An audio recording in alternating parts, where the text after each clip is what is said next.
I am sorry. I repent. Come no closer. Oh, the horror. Please. Savage me no further. Oh, oh. Yeah. That's not great. Yeah, that's so fucking cool looking. Um, yeah, so in editing yesterday, I discovered that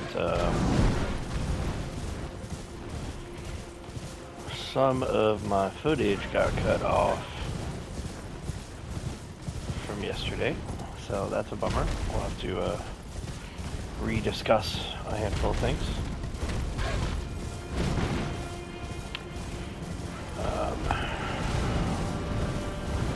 But those are all things that we'll end up discussing again no matter what. It's just I just happened to bring up those topics earlier on is all.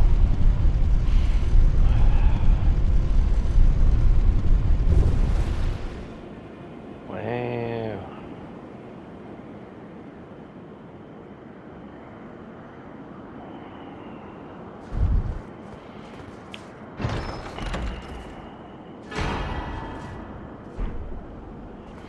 Yeah, so this is one of the most interesting things in the whole DLC right here.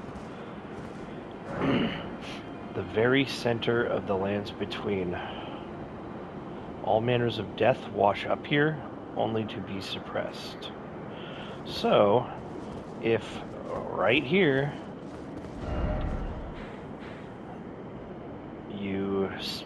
that's the center, right? So right there, if you put the maps on top of each other, like that point, right there in the center, it fills out all this center part here. Look where that is. Ah, yeah, right above to the right a little. Who's that guy? So it does exist, like this region, you know, the Shadow Realm, does exist outside of the Lands Between, right? But it is, like, in part tied to. It's, you know, like the trees are in the exact same spot, right? And there are, like, parts where, like right here, I believe is, yeah, that like overlaps with right here. So it's like, oh, that's interesting that, you know, where Ronnie's corpse is and her family's, like, sorcery, not academy, but like, you know, study hall. It's sort of a learning building, or a building of learning, coincides with where Prospect Town is.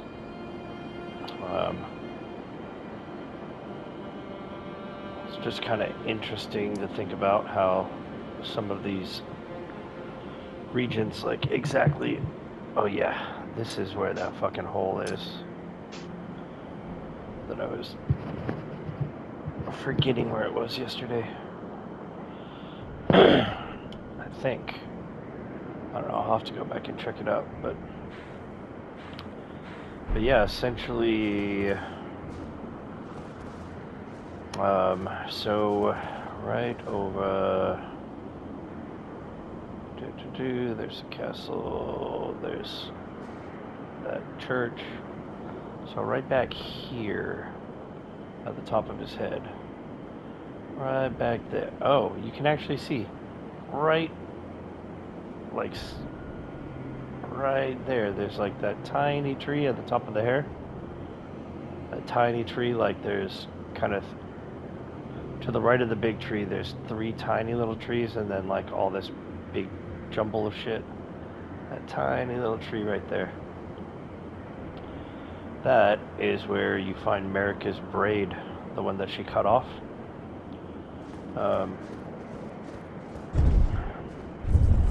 And it's like it's used as a talisman for the highest amount of holy damage negation.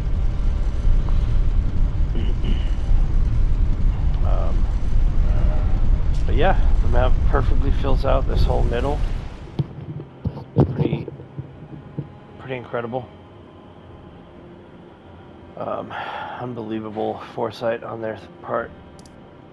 Yeah, so what would it be? Okay, so right directly to the right.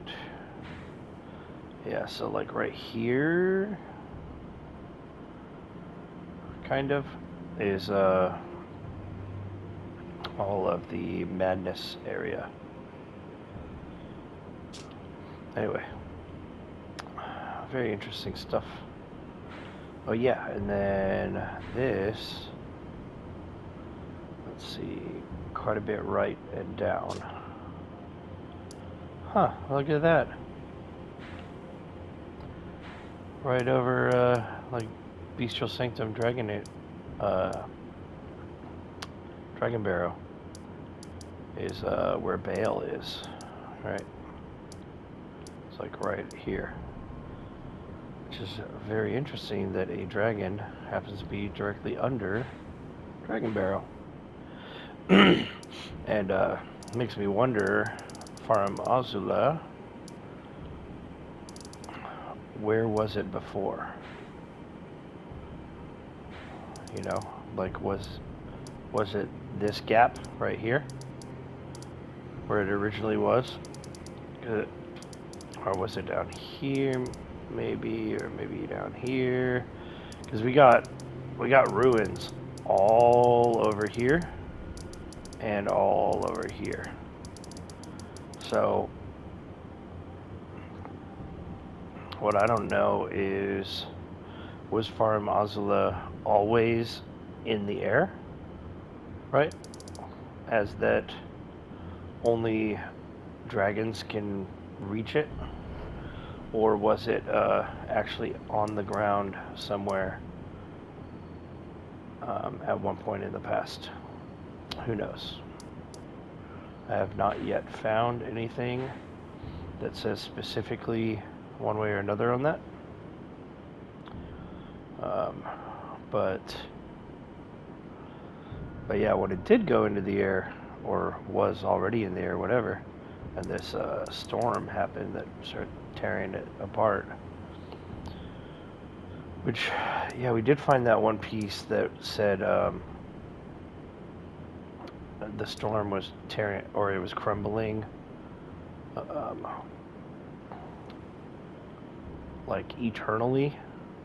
So I don't know if that was eternally from a certain point forward, or literally eternally, like the storm was tearing it apart as it, or, you know, or just crumbling of its own, separate from storm, as it existed. Like, are they constantly, like, just rebuilding sections, or what? That I'm not sure of. But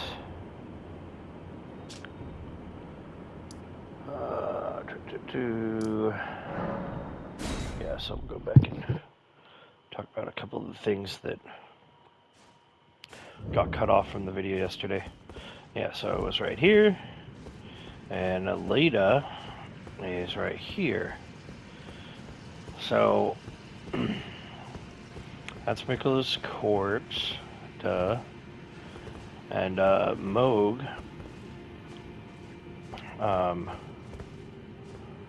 you know, prior to DLC, we all thought that Moog was a weirdo, possible pedo, obsessed with his little brother here. Yeah, something that has rubbed me wrong about this specific is that his body is really fucking big, obviously. He's got like Renala proportions, super long, fucking slender, tall, like a comically long arm, right? Shit like that. But, you know, every other rendition we ever see of Mikola is like the body of a child, right? So I don't know why his body here is not that of a child. Now, he has been in the cocoon in the Halig tree for fucking ever. Where Millennia, you know, where you fight her, there's like that big circle where the cocoon is missing out of the tree, where he was like growing the tree through his life force and whatever. But yeah, so Moog stole his, or well, might have stolen the cocoon to bring it here, and it was thought that Millennia came looking for Mikola. Like he, you know, he was missing, and that's her fucking twin, so she's like, you know, trying to find him. And so it was thought that she went to Radon, or to Caelid, to fight Radon, thinking that Mikola's cocoon had possibly been taken by Radon, because, you know, him and Radon were close, right? Very fond of each other. But yeah, it turns out she did not come to fight Radon because,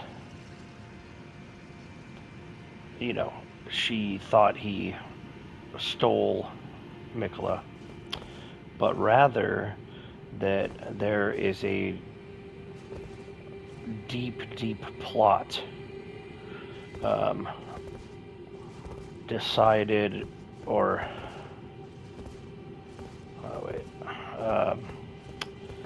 but crafted by Mikola to become a god.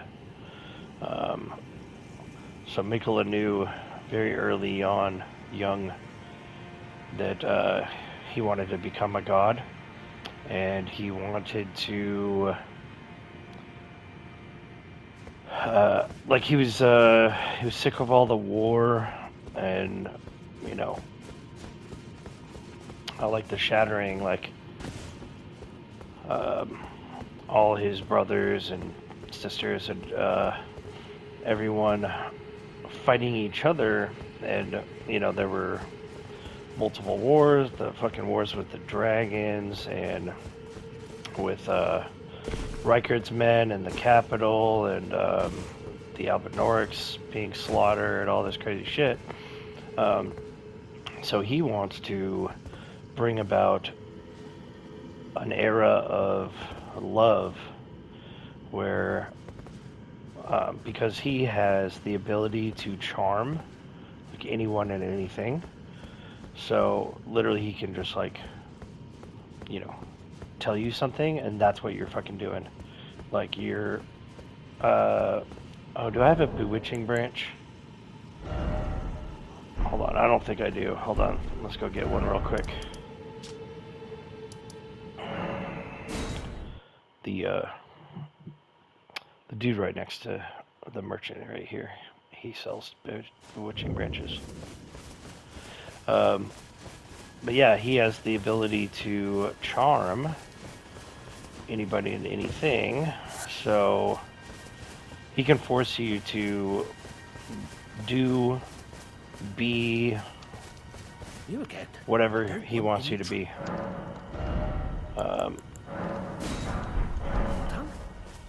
So yeah, he So he can, like, collectively, especially as a god controlling everything, he can literally make everyone be happy and not war with each other.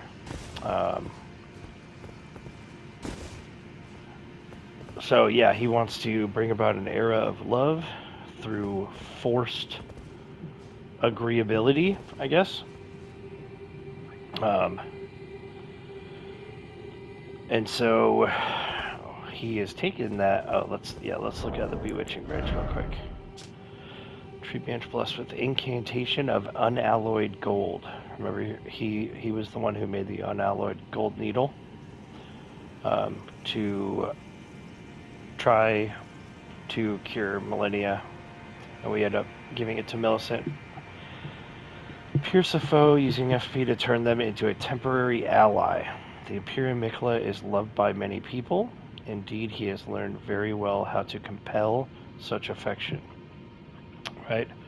So, when it says he's loved by many people, there is certainly the possibility that he is loved because he's genuinely a nice dude trying to do quote-unquote good, right? But it very well could be that he is charming every person he comes across, and he's forcing their emotion to be in favor of him. So that is exactly what he has done to Moog here, who was right here. He has charmed Moog into taking his goddamn cocoon here, and then he has a pact with Radon where, since they were children, that he would become a god and take Radon as his right-hand man / consort. Because he loves Radon's power. He's a very powerful good, and more or less, he's like a just person, Now, he does love war, obviously, but he's not just like going to war with any old fucker over some dumb shit, right? But he is, quite powerful, and Mikola highly respects Radon, or so he says, so he claims. But apparently doesn't really feel quite the affection for Moog, because he is doing what Ronnie did. So he has brought Moog here, kind of hidden from everyone. So, like, no one knows Moog is down here, except for Mikola and, myself, whatever. So he is waiting on someone like myself to find Moog and be able to kill him here, but he doesn't want, just any old fucker finding Moog and Mikola's body. Like, Mikola needs time to do his shit in the Shadow Realm, so he can't just be having people, come and take him away from Moog and, do stuff and make him come back or whatever might be the case. So he's got to be spirited away out here to hide part of his doings. So then the Castle Soul, they were doing that, they were doing the ritual to attempt to put a soul into Godwin so that we could, bring Godwin's body back and, or not his body because his body's here, but bring him back as like a whole, actual living thing. I believe that ritual at Castle Soul was just a test to figure out what the ritual is and how to do it properly to make it actually fucking work. Because it did not work on Godwin. But that could very well have been on purpose, like Mikkola's plan to, have them run the ritual, but then, he, like Cunningham's Law, he leaves out an integral part, knowing they'll fail, but making sure that, it does what it does without actually working. And then he knows now, okay, it will work, but I just need to do this. I need to make sure I do this, whatever. And so he has essentially been kind of like watching, or, you could say like listening, or whatever you want to call it, paying attention to, via this thrown away corpse here, that Moog was inside this this cocoon with Mikkola in the form of blood, which you see dripping down. So once Moog dies, he's like, "Oh, it's happening. Let's go." And so Mikkola immediately sends Leda, who was standing right here, to come here, like, when you rest or like leave, come back, whatever. Leda all of a sudden is here. She has come here to grab Moog's corpse after we have dispatched him and bring that corpse to Mikkola in the Shadow Realm. Now, going back a little bit, Millennia went down to Radon to kill Radon because she knows of the plot also. Now, does Millennia act of her own accord, or because she loves her brother and she wants to see her brothers do cool god stuff together, or was she also charmed by Mikkola, forced against her will to go kill Radon? Now Radon's a fucking badass, so he brought it to a standstill of a fight, right? She couldn't actually defeat him. So she nuked the whole place as like a last resort, right? And then she got carried back to the Halig tree by her peoples. But she went down there intentionally to kill Radon. Now the question lies that if she went down to force Radon to do their pact, right? She knows of the pact that Mikkola and Radon have together for him to be a god and Radon to be his consort. So did she go down there, or so when she went down there to kill Radon, to force this pact to fulfill, why did Radon fight back? If he knows he made the pact with Mikkola and that it's inevitable,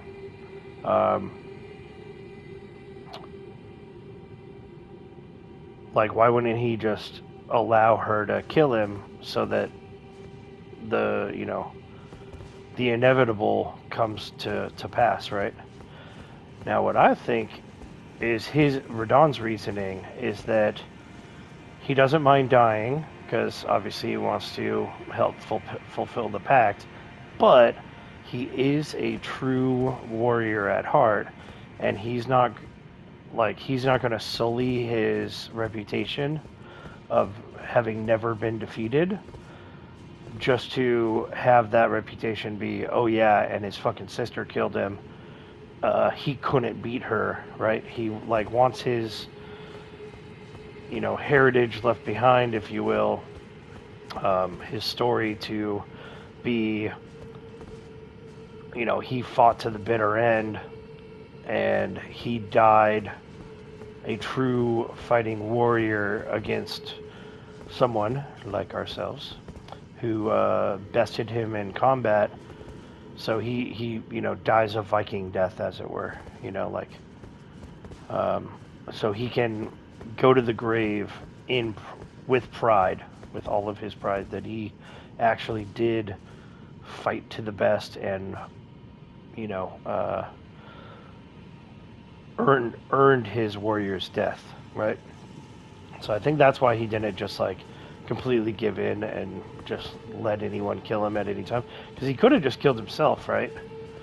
He could have just jumped off a fucking cliff if he was like, yeah, I want to go be with Mikola now and let's do this, right? So I think that's the most sound reasoning of why a warrior wouldn't, just throw himself off a cliff or something. But he, or, the other option is he was intermittently charmed by Mikola, and he doesn't actually want to do this pact. Like, he might have been talking about that when they were kids, and he's like, yeah, sure. Like, placating Mikola, like, yeah, if you ever become a god, I'll be your consort. Sure, bud. Like, thinking that'll never happen, and then Mikola's like, yeah, put up or shut up, let's go. You need to die.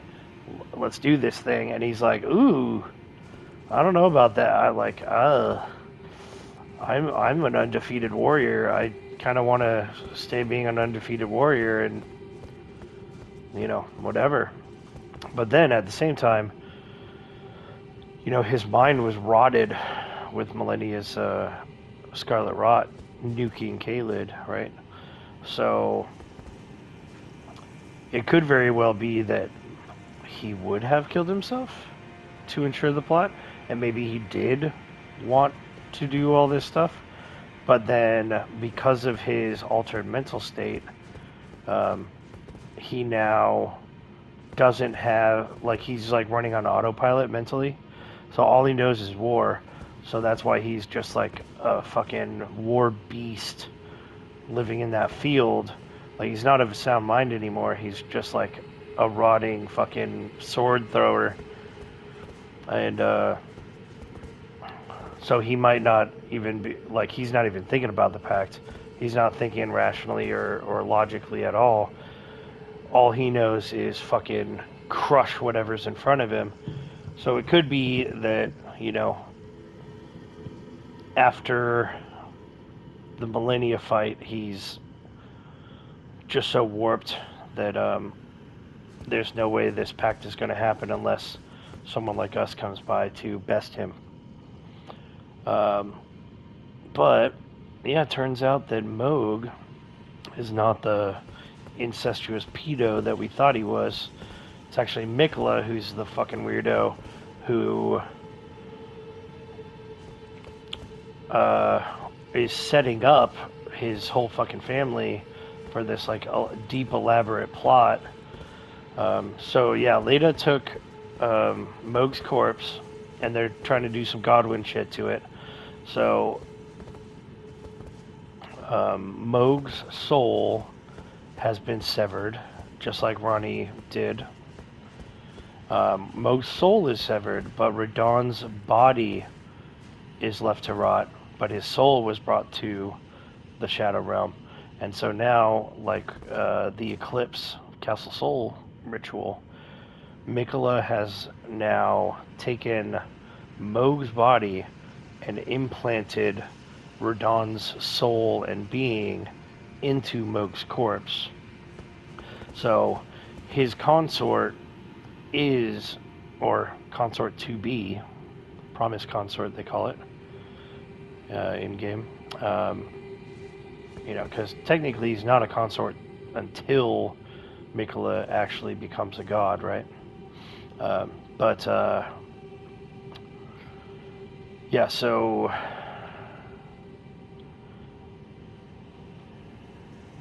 I lost my train of thought.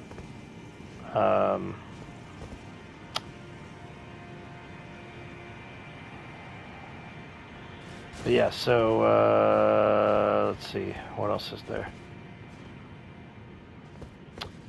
Anyway, Mikola wants to have this era of love, which you could argue, is genuinely like a good thing to pursue, to end war and have everyone just happy. But that's at the detriment of everyone's free will. So is it truly good? Are you doing good if the outcome is arguably positive, but you've taken everyone's, God-given ability to have free will to do stuff, and you forced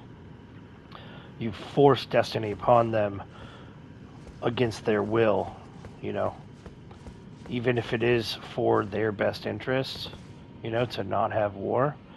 Like, at what price, right?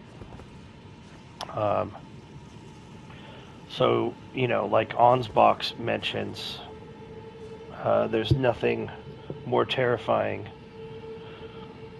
than when his heart was stolen, as it were, by Mikola. Forced agreeability, forced love, right? From being enchanted, right?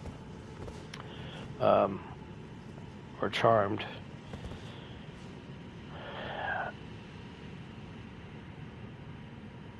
I think he says, shrive clean the hearts of men, I believe is the way he phrased it. But, yeah, so, it's like the Matrix. Like, okay, well, your free will is taken, and you're living in this fantasy world that doesn't truly exist, simply for the fact that it's being forced upon you and forced upon your mind. So you don't get to have an exterior, detached opinion about any of this, because Mikola has charmed you into loving the situation that you're in, right? Just like the Matrix, like when you're plugged in, you don't know that what you live is not the truth. You are existing in a, like, in your point of view, beautiful, perfect world-ish, where, you're happy as a pig in shit. But once you know that it's fake, your emotions are not your own emotions, you don't actually feel that way, someone has forced you to love the fantasy that you're living in. So that's pretty fucked up, So even though he has the best intentions, they say the road to hell is paved with good intentions, right? Like, what's his fucking name? He said that about, or paraphrased the same concept about the atom bomb, right? It was like, well, there's Einstein, but what's his fucking name? H.H. Goddamn, Howard Hughes. Yeah, it's like, Einstein's like, oh yeah, I'm gonna discover like splitting atoms, and Howard Hughes is like, yeah, and I'm gonna like experiment and do research and do a bunch of math, and we're gonna figure out how we can utilize that for our best interest to, create unfathomable power, not realizing that he would end up creating what nukes, literally, quite a number of people, and then changes forever our world into this nuclear fear state where half the countries in the world have goddamn nukes, and they're always threatening each other with them, for eternity, essentially. I don't want to get too political here, but there's, it's kind of a scary venture, right? A bunch of people having nukes and threatening each other with them. It's not great. We can all agree that that's not great. But yeah, so same thing. It's like Howard Hughes realized after the fact that or am I getting that name right? Was that Howard Hughes? He was I know Howard Hughes was like in aviation. Fuck, what's...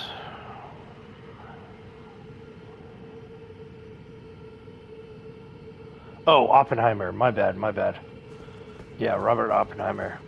My fucking bad. But I think Howard Hughes was part of the Project Manhattan, though. I think did he like design the Enola Gay or something? Whatever. I don't remember exactly. But yeah, sorry, Oppenheimer. Yeah, he was the one who, realized after the fact that his good intention was actually a pretty horrific thing that can't be undone. So, just like Mikola here, it's like, is it really doing good if it's at the detriment of true free will, right? You're forcing people to love you. I don't really think you can profess that you are good while also doing that. I'm trying to look at this fucking ring, but it keeps going invisible.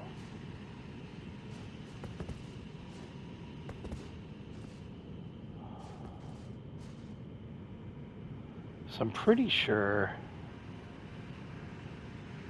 that ring is a braid. Oh, there we go.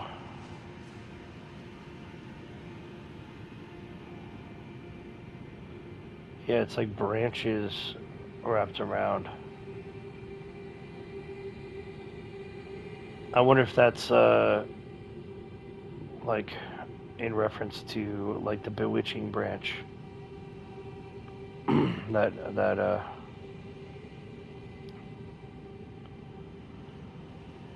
or maybe it's like part of America's first Erd tree that she like planted in her home. Maybe she fashioned it into a ring as a gift for him or something. Who knows? But that is very interesting. But yeah, all right. So back to actually playing the game now that we've rediscussed all that stuff and a little bit more that I wanted to discuss but didn't get around to yesterday. Okay, where were we? On coast. Oh, damn it. Oh,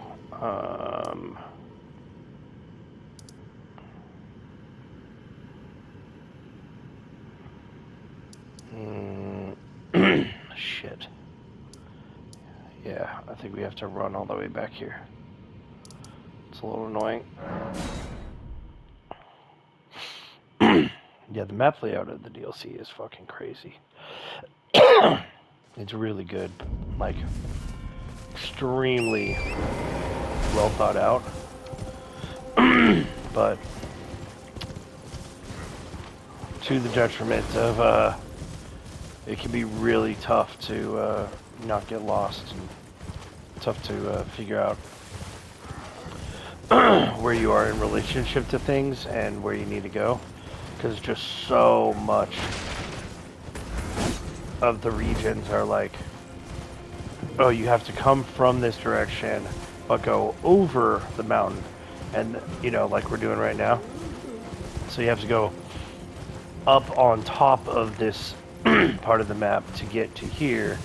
But then if you go right where I am, but under this rock and dirt that I'm at, it takes you to a different area, I'm right? sorry. I repent. So, Closer. Please spare me.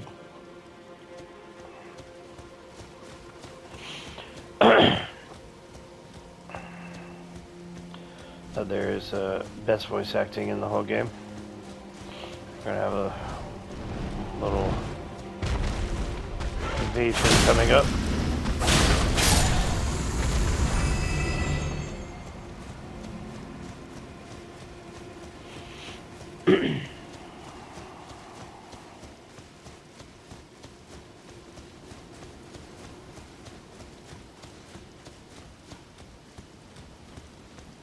There we go. Ancient Dragon Man.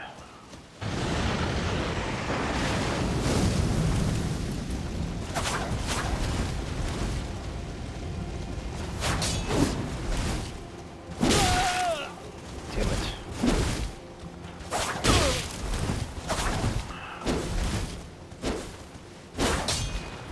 God damn it.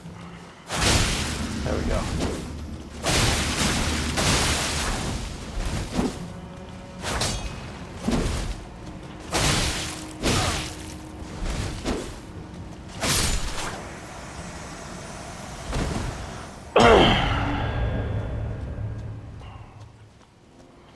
I gotta say, I love how they brought back the like dragon armor, not armor, that Dark Souls had, or like you can take on the visual appearance of a dragon man. That's really cool.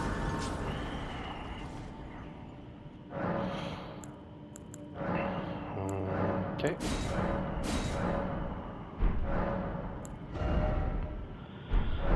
Six. Do we have 51 worth of stuff?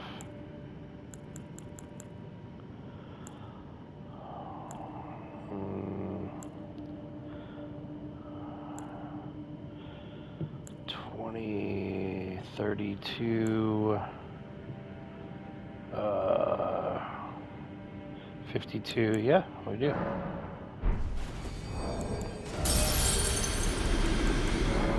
Unless I'm fucking dumb and miscounting.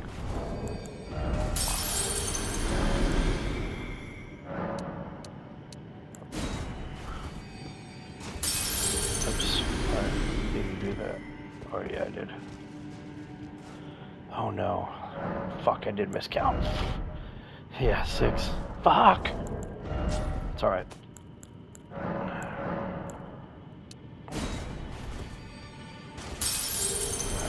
Yeah, I just need to kill like... maybe I could go up here and just kill a couple of birds. So I think these are like 1,500 each or something.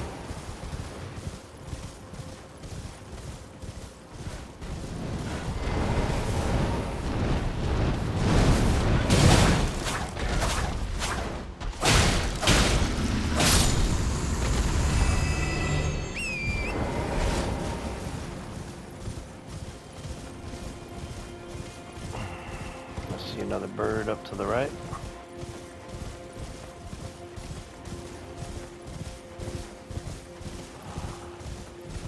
Oh, I thought I saw one there for a sec. I was not.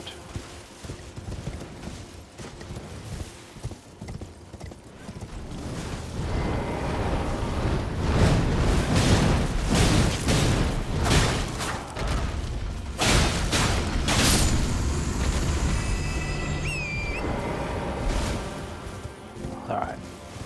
Well, should be enough.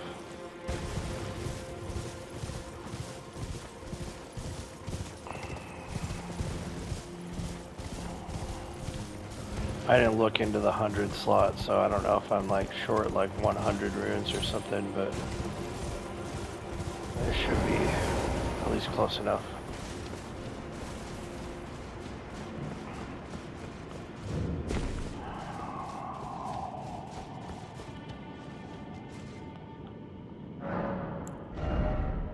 Yeah, fucking 600 shy. It's alright. Easy fix.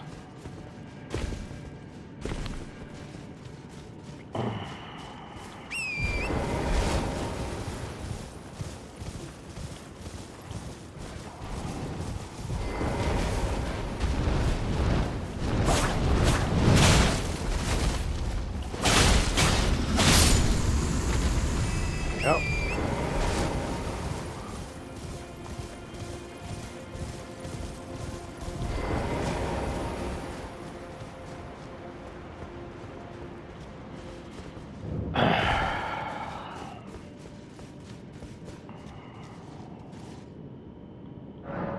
Alright.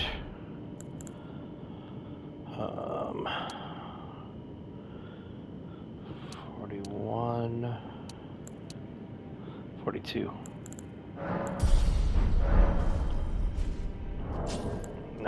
Let's see. Yeah. I was like, why do I have a second armament? Okay. Oh yeah, I should probably...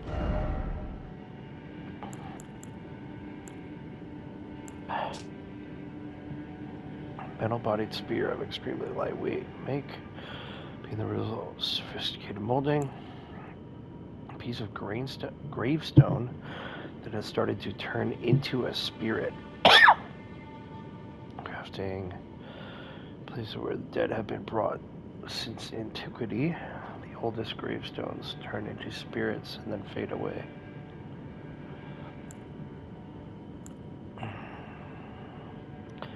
Tinge of green.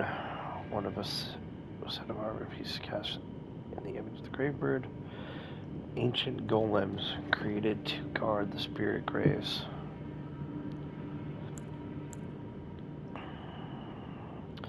Flesh of the mushroom is similar to raw meat and can serve as pot innards. Huh. Oh, for crafting pots. Yeah. Butterfly with black cinder wings. Flies in war-torn lands that have been scoured by Mesmer's flame. Arc and slender ribbons of fire.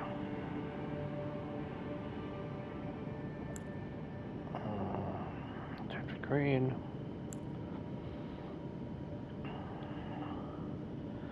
Stone mass surrounded by curled horns depicting the fell god of fire that haunts the sagas of the Hornsent. Right, so I believe that's referencing, the fell god is the fire giant, like eyeball god, right?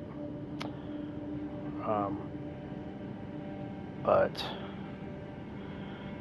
these furnace or furnace golems were created, I believe, by Mesmer as like a, like a tank, right, in war. But I believe he used the Fell God's, spiritual influence or whatever you want to say, to kind of breathe life into those golems, which they're also filled with corpses and shit. So I think that kind of the piles of corpses inside fuel the furnace's ability to, walk around and do shit.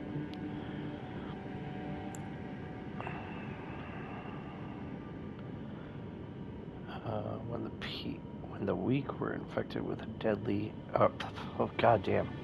with the dreaded fly sickness, they perished well before the metamorphosis could take hold. Oddly, those who cared for the infected and made certain they were given a proper burial were never afflicted themselves. So that implies that the fly sickness is directed at like specific groups of people. Like it might be like a genetically coded sickness to target a certain race or something. Fruit that grows in spirit graves You know, like the horn scent, for instance. Easily found everywhere in the realm. Whatever. Burgeon forth where the nectar-like blood of abandoned Trina pooled. What? Blood of abandoned Trina? Like Trina lilies? Or is Trina part of or is Saint Trina like the last of her kind? Lulls the imbiber into sweet velvety sleep. These crickets are often taken to be the rustling of the restless dead. Wow, that's terrifying. With colossal stone coffins. To the east, the jagged peak thrusts upward to the clouds. Sculpted into a twisted shape, used in the gravesite as a medium for communion with spirits.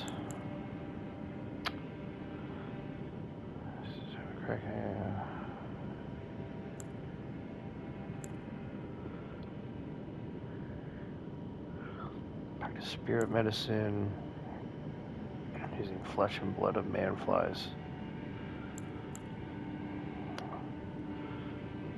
A helm worn by soldiers who serve Mesmer the Impaler. Has a visor. Graving upon the forehead is a shadow tree design. It is etched in gold. A small consolation for those forced to wage a war without grace or honor. Yeah, this was a fucking genocide. Mesmer, okay, so the Hornsent peoples here are like super fucking religious, right? They're all about, hold on, let me check the time. All right. So they're all about the divine. They, worship godliness, divine stuff, right? So they want to bring about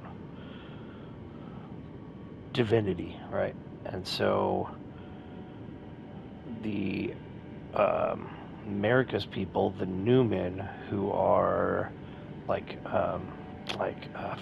is it called? They're like sages, kind of, right? But they're like in tune with the spiritual side of things. So the Hornsent actually enslaved America's peoples and were forcing them into like torturing and mutilating them and then jamming their bodies into the pots, like Alexander, those pots, all those things are fucking Hornsent, mutilating America's people, the Newmen, and jamming them into fucking pots, right? And that is supposed to, the idea is to force them into divinity. And it's like, one of these days we'll find a baby who can withstand a hot car. We just haven't tried enough. Like, it's the same kind of thing. Like, they're forcing the shaman is the word. They're forcing the shaman into these pots with the hopes that in one day, they'll find a shaman who becomes divine due to that divine torture, right? And so,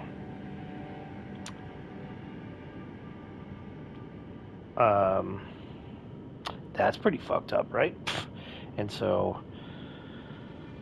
America fucking leaves this place, renounces the whole shadow tree or the whole shadow realm. Never wants to be here again. She's over this place. She became a god. She went to the lands between, right? So Mesmer is very upset at his mom and also at the Hornset for inflicting those horrors upon the Newman. So Mesmer wages like a holy war, you could call it, against the Hornset and just fucking annihilates, slaughters them, right? Yeah, so wage a war without grace or honor. It's not a war. They're just murdering not innocents, because they're certainly not innocent people, the Hornset, but murdering people who, just eradicating the entire group. That's why the Hornset, symbolic of society's upper echelon. Yeah. Two-headed turtles.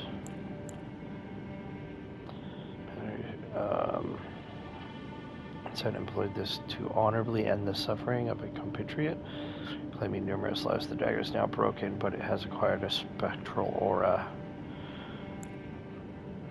The greater potentates of Bonnie Village craft these and store them in a frozen jail. Yeah, that's what we were just talking about. Pretty rough. 3 tines of carved bone spear the victim. Ritual implement for blood offerings in the Formless Mother. Blood fiends will spill their own blood using these. An arm pulled from the corpse of one of their kin and wielded as a weapon. Having been sanctified by a blood ritual, this armament is capable of spraying blood stored within when executing a strong attack. Perhaps even the fiends admire blood's beauty. This versatile armament can be swung about like a fist or used in the manner of a straight sword. I'm going to try that out, actually. See if that's better than what I currently have. Set off on quests of discovery, hoping to find themselves in oath of their lifelong devotion. Thought the blessed sap of the earth tree would drip from its boughs forever. Soul of the pain. Oh, whatever. Ability to deal negate damage. Yeah. Fourth, where the golden blood of Mikola, the wounded Empyrean, pooled. Yeah, as he's cutting away his flesh. The nameless mausoleums of the realm of shadow are said to hold the spirits of warriors who lost their names or their hearts. Ah, who takes their hearts, huh? Through the secret rite, they relinquished their hearts for heightened battle prowess. Oh, I think they mean it literally here. Next, they engraved their blades with 2 crests, one depicting the light of birth, the other solitude. Instrument of communion with the outer god who bestows power upon accursed blood. Accursed, whatever. The mother of truth desires a wound. Okay. Alright, we are caught up. Alright, not much action this episode.